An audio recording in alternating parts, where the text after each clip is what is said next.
Will the Joker sequels be a good idea or a bad idea? Like most people, I went to the Joker movie not expecting much.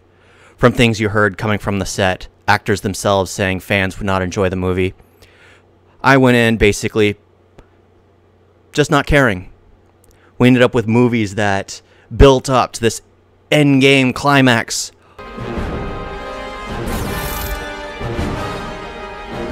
only to let fans down, when the previous movie was so good. You should have gone for the head. Superheroes have been letting us down, constantly, non-stop, even supervillains. Sorry. I ended up finding it fascinating that they could take classic movies ideas, like Taxi Driver, You talking to me? and redesign them using one of the most iconic villains in comic book history. It was just perfect. You brought it more down to earth instead of making it more cartoonish. It made us see the possibilities of a Joker in our world, what it would be like now. And then they bring up the idea of sequels. And at first, I, like most people, were thinking Joker should have just been left alone. But then I thought about it. They used a classic film, Taxi Driver. You talking to me? Why not run with the same premise for Joker 2? Have Arthur Fleck in an asylum. What movie in the 80s had someone in an asylum? One Flew Over the Cuckoo's Nest. Just change the roles of R.P. McMurphy with Arthur Fleck.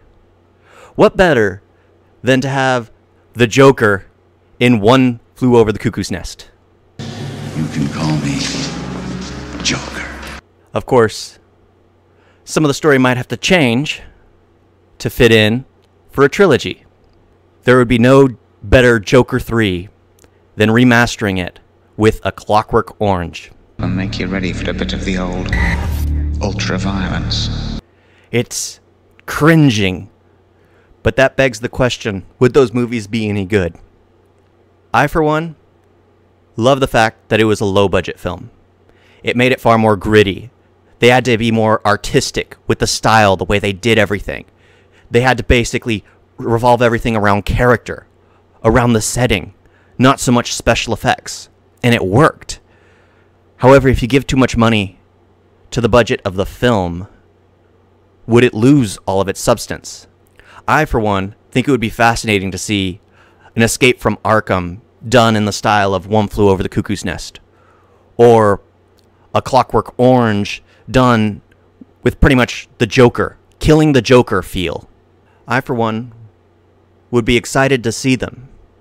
Don't know if they'd be any good, or if they'd be able to hold a candle to Joker, but I would be interested in how they could go about it.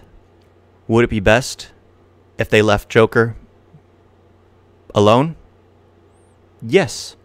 It might be perfect to just leave it alone. Let the people's imaginations wander as to what happened afterwards.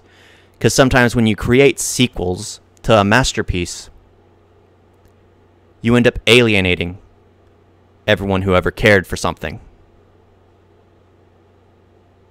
Thank you all for watching. Please like, subscribe. I'd like to hear your thoughts down below on what you feel would be a good adaptation to do for the Joker sequels, if they go that route. Unless they want to go more explosions and CGI everything. Leave your comments down below. I'll see you next time. Toodles.